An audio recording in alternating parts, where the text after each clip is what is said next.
Hey everyone, Hunter and Andy here with our Q2 2022 market update. There's a lot going on in the world right now, so we've got a lot to talk about and we're excited to get started. Today, we're going to go over our normal format, where we've been, where we are right now, and where we're going. Last year, this video was 120 minutes long. Our marketing specialist reached out to Andy and said that he should try to get it under 2 minutes.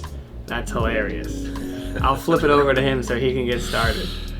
That's right. I know it's hard to be a frustrated professor and cut things down to 2 minutes, but I don't think we're going to reach that. But we'll chop it down as close as we can. So basically, the normal format that we have for our meetings in a scrunched down version. Where we've been is easy to describe. Where we've been is in the tank. I know our industry flowers it up a little bit with fancy words like drawdown. It's crashing pretty good, not free falling. Kind of bouncing along. Instead of using a fancy chart, I'm just going to read right out of today's Wall Street Journal. And you'd have to have been living in a cave not to know that markets are in a bear market. So right now today, as of the close yesterday, June 15th, we're filming on the morning of the 15th of June. June 14th was the close yesterday. The Dow is down 16.4% year to date. The NASDAQ 30.8%, and the S&P, which is kind of an arbitrary benchmark for bear markets, is down 21.6. And as I'm sure you know, if the S&P 500 goes below 20 at the end of a day, not intraday, which happened a couple of weeks ago, but at the end of the day, it's official. We're in a bear market, and we just entered that territory. Most of you know bear markets aren't the end of the world. We've had, I think, 13 or 14 of them in the modern economy. And this one, this one is kind of interesting, but we feel a huge percentage of it is just the Fed raising interest rates, which has happened. So that's where we've been, and it's going to continue to happen. We'll get into that with where we're going too. Here's the weird thing. On the bond side, where we've been is in the tank also. I just entered my 39th year of practicing, and I don't ever recall bonds selling off. They were just decimated in the first 4 months of the year. The Aggie, the old Shearson Lehman Brothers Aggregate Bond Index, which we call the Barclays Bloomberg now, is down 12.6% year to date. And even mortgages like Ginnie Mae's, our beloved Vanguard Ginnie Mae fund that we've used forever, the average Ginnie Mae right now is off 10.4. So usually what happens is we have a zigzag. The bonds go up while the stocks go down. Right now, this time around, we've had a zig-zig, and that, I think, is what's got people a little bit alarmed and why we wanted to reach out to you today. I think there's no question, Hunter, that people are more nervous than they have been in the last couple of bear markets. If you go back to 2018, we had a baby bear market. It almost hit the 20. I think it was 19.8 down. And that, feels like a bear market to us. Like I say, that's an arbitrary number. But I think, it's just different because people are fatigued. They're emotionally fatigued. The COVID bear market, which came right after the most contentious election in my lifetime, was like a flutter punch. But as a matter of fact, in COVID, we went down significantly more than we are today, half again. But people didn't seem to notice. I think everyone was so worried about their families, their health, the community, the global community, and the disease that they forgot to take a look at the markets. And it came back so quickly. But for those reasons, I think the kind of the pain and suffering on this one has been a little bit tougher. And frankly, it's been so good for so long, people forget what bear markets are like. The last big one other than COVID was all the way back to 2008, 2009. and the banking crisis. So people sort of forgot. I mean, we've been on a 12-year tear. Very enjoyable, but markets go up, markets go down. That's where we've been. Tell us a little bit about where we are right now. So right now we think things are at fair value. A prominent economist that we follow, Ryan Westbury, has shown in his modeling that things were quite high before this bear market. And they've come down, but right now that's priced fairly. In the bond market, we're seeing great value, some of the best value that we've seen in 11 years. We've positioned ourselves really well using short-term duration bonds, and that sets us up for the new economy, inflation, and higher interest rates. Yeah, so what we call that is rolling up the ladder. So what happens is we've had short-term bonds, and I don't mind admitting this, we were early in getting our bonds super short-term, super high quality. And early in economics is a code word for wrong. So we ran for cover thinking that these interest rates might take off. And as you know, in your portfolios, your average duration is pretty darn short. The theory behind that is they're going to come due soon enough. So when interest rates go up, they don't get clobbered as much, and that's really been working out. But it gets better now. What's happening is we're seeing the bond market was whipped, and we're seeing real great pricing there. So I just mentioned Ginnie Mae's. We might have a treasury coming off that's coming due, and we call it rolling up the ladder. So the 10-year treasury this morning was like 3.5%. So we might have a treasury coming due at that was at 0.2%, next to nothing, because we were running for cover, kind of taking our medicine with a low rate to protect the asset. And now that's called rolling up the ladder. We have lots of opportunities to look at higher yields at decent prices in that space. So the other thing that you can look forward to going forward, I guess we'll make some predictions here. I think it was Yogi that said predictions are really tough, especially when you're talking about the future. In our world, predictions are even tougher because we've got compliance to deal with and nobody has a crystal ball. And we just don't believe that anybody knows what's going to happen this summer. But we're able to make 3 predictions here today. The first one is volatility. When you're at fair value, you're at fair value. That means it could go up, it could go down. It can always go up and go down. And there are a lot of things going on, of course, geopolitically. The war, North Korea, China's, looking at Taiwan, Iran, always, kind of in the background. Anything could cause us to go down, further and up, right? But in the long trend, earnings are looking pretty good for this year. And we're moving in the in the right direction with the economy. The economy is different than the stock market. Everybody's working. We've probably got 2% GDP right now, something like that. So in that environment, you shake that up in the test tube, you're going to get some volatility. So break out the umbrella, break out the rain gear. Hold on to your hats, buckle your seatbelts, all the things that we say, and just get ready to to ride out that storm. The second prediction nobody wants to hear about. The second prediction is, as part of our rebalancing, we're going to be buying stocks. That's the discipline. When they go down low, we need to rebalance to get back to your target. And that's going to cause us, when we're rebalancing and taking a look at your stuff, to buy more of it. It's exactly what you should be doing, and it takes discipline, and you can trust us to maintain the discipline. So if you see activity in your accounts and you're buying something that you really don't like because it's gone down recently, that's why we call it leaning into it. We're leaning into it a little bit to get you back to back to where you belong. So the third prediction is we're going to have the best summer of our lives, weather-wise.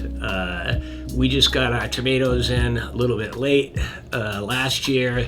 The crop was poor, and we think that we think that the weather in May, all that rain last May, ruined our vegetable garden, and that it's going to be a wonderful year for that. So the hope is that you guys concentrate on your gardening or your golfing or whatever you like to do, and let us concentrate on the volatility.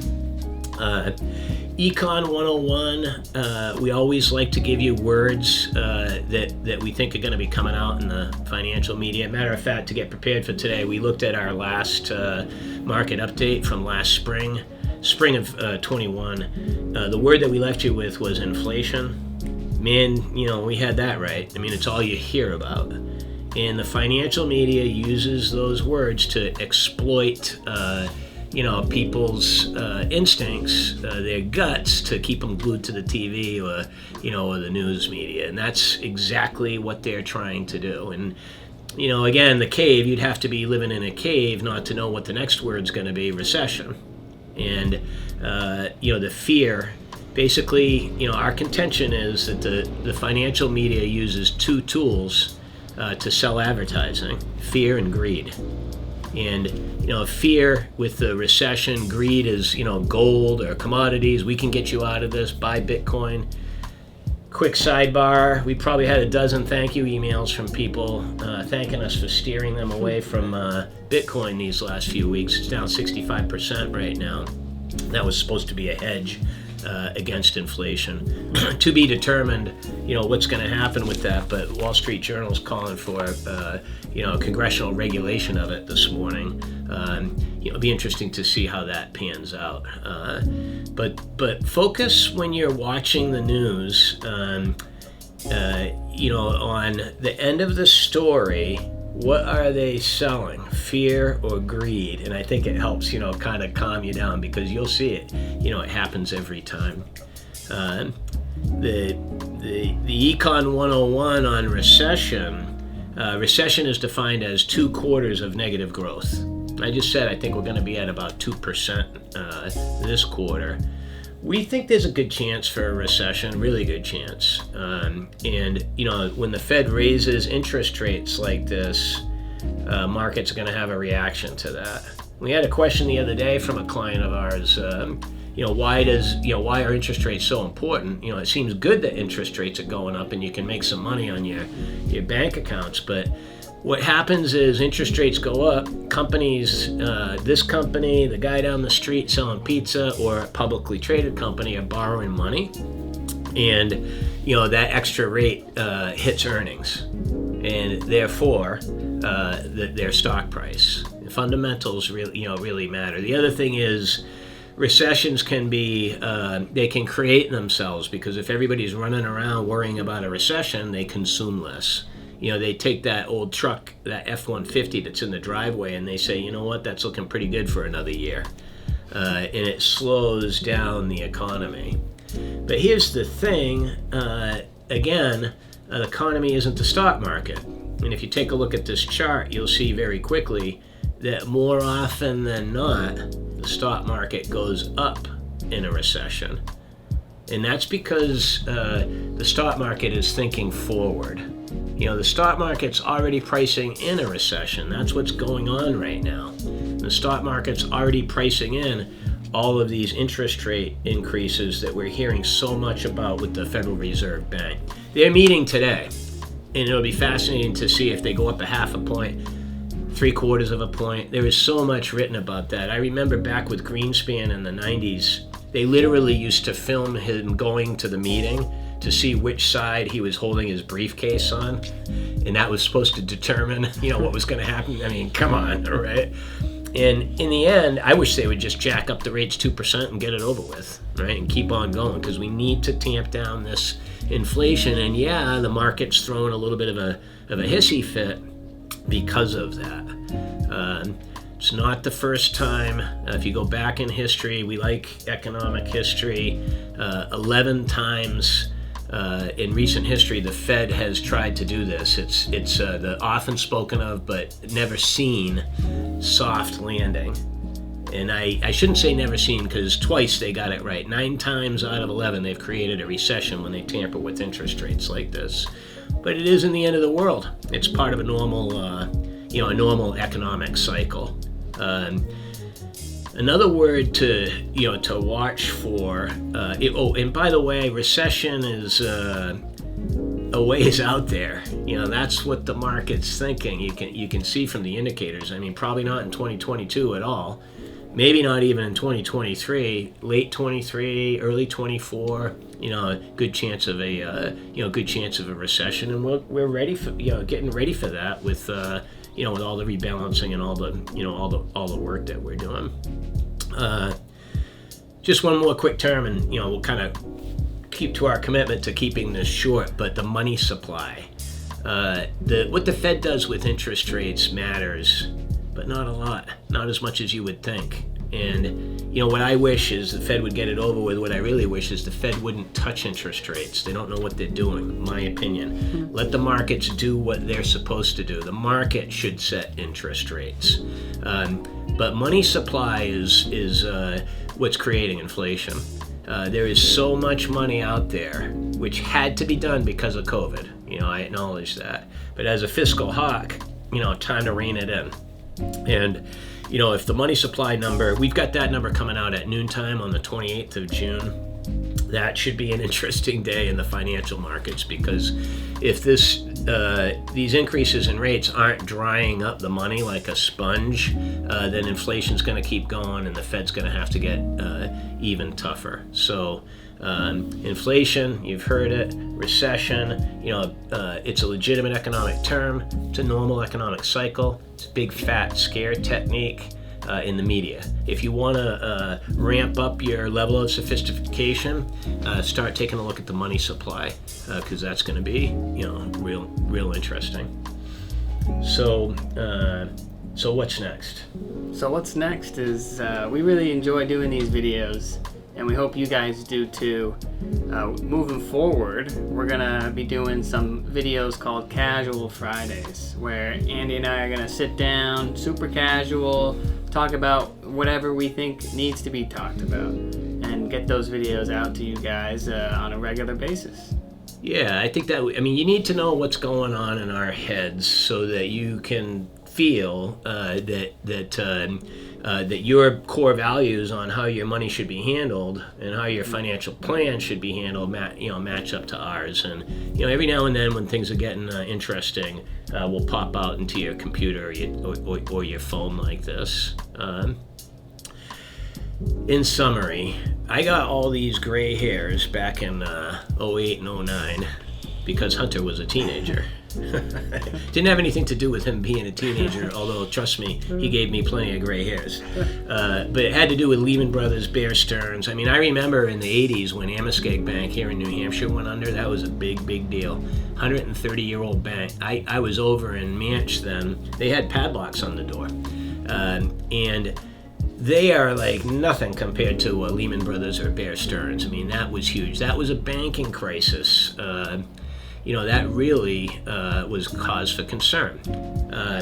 COVID, 911, shutting, right, wrong, or indifferent, shutting down the global economy. I don't think I've ever been more nervous for our clients and the weight that we carry, being responsible for advising you on your finances than 2 years ago right now.